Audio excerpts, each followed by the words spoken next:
যেটা ঘটেছে আমাদের বুথ সভাপতিকে লাটাগুড়িতে বুথ সভাপতিকে 225 টাকা পেয়েছি তার চাল সেখানে বিতরণ করা হয়েছে এবং শুধু তাই না কাপড় সেখানে বিতরণ করা হয়েছে মানুষ মনে করে আছে। আমাদের পর্যন্ত নির্বাচনে তো বিভিন্ন জায়গায় কাজ থেকে বিভিন্ন রকম যেরকমভাবে করে টিএমসি সেরকম করার চেষ্টা করছে। তবে আমরাও লেগে আছি, আমরাও ইলেকশন কমিশনকে বিভিন্ন বিভিন্ন ঘটনা যেগুলো হচ্ছে সেগুলোকে আমরা ইলেকশন কমিশনের নজরে আনছি এবং সিএপিএফের নজরে আনছি, যেখানে যেরকম দরকার সেরকম আমরা করছি। ডাবগ্রাম ফুলবাড়িতে একটা অফিস রাত প্রায় 2:30টার দিকে এই ঘটনাটা ঘটেছে এবং তারা পুড়িয়ে দিয়েছে।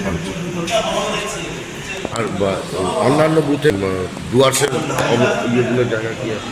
ডুয়ার্সের অন্যান্য জায়গায় যেরকম আমি যেটুকু শুনছিলাম তাতে ভোট ভালো হচ্ছে, ঠিকঠাক চলছে।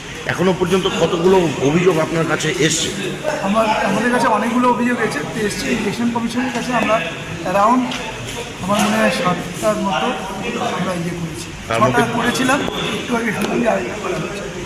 তার মধ্যে কী কী রয়েছে? যেমন ওই যে পুড়িয়ে দেওয়া, বাইক বাহিনীর অত্যাচার এবং তারা আমাদের কিছু লোককে আহত করে, বাড়ি ভাঙচুর করে।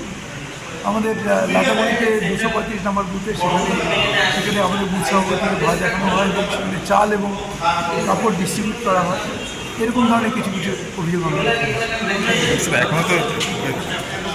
এখনও টিএমসি প্রচার করে যাচ্ছে, এখনও ওরা প্রচার করছে না, মানুষকে ভয় দেখাচ্ছে, কারণ মানুষকে ভোট দিতে চায় না।